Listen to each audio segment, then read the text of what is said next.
former State Department Middle East negotiator Aaron David Miller. Aaron, great to see you. So is it your view that these U.S. troop deaths and one still missing might inflame the current situation even more?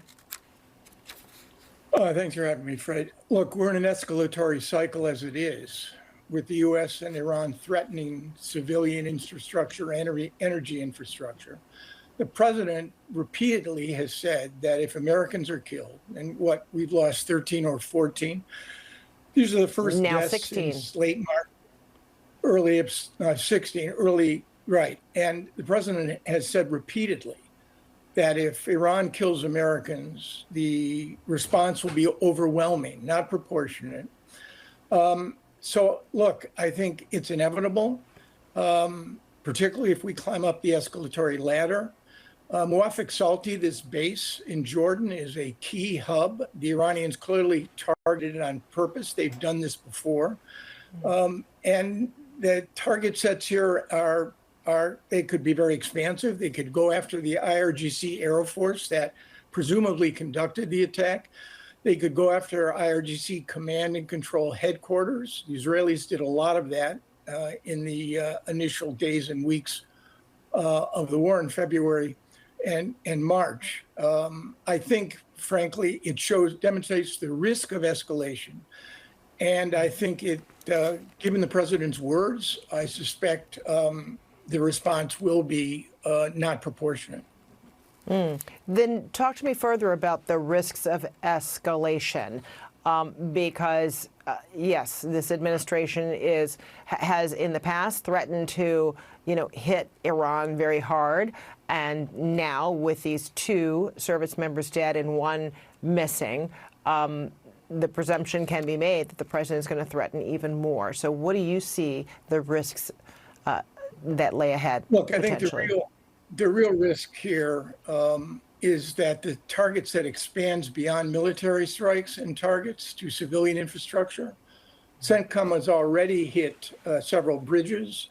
There was a water distribution plant that was hit yesterday, I think. The Iranians have targeted Kuwait, desal plants, I think a power generator.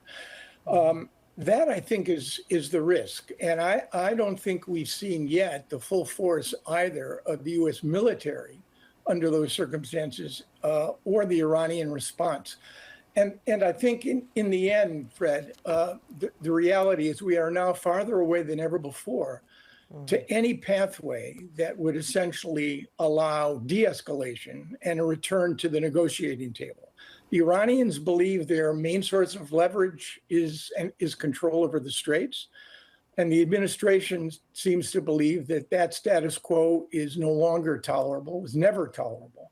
We're now, approaching the 5th month of this war at the end of this month, with absolutely no signs, no indication that we're headed for de-escalation. On the contrary, 2 Americans dead, 1 missing. I suspect the Secretary of Defense has already said that I think he said, quote, sacrifice will only steel or only strengthen our resolve. So we're in for days and weeks of this, I'm afraid, without end. And the president's dilemma here, I think, is very clear. The Straits were open on February 27, 28. Now they're closed. The regime has not changed. We've gone from hard power, divine power, to hard power. And I'm reminded this is not Vietnam, but I'm reminded of what LBJ said in 1968. He said he felt like a hitchhiker in a Texas hailstorm. He couldn't run, he couldn't hide, and he couldn't make it stop. And right now, there's no easy, quick, or advantageous way for this administration to get out of the escalation we're now witnessing. All right, we'll leave it there. Aaron David Miller, thank you so much. Thanks, Fred.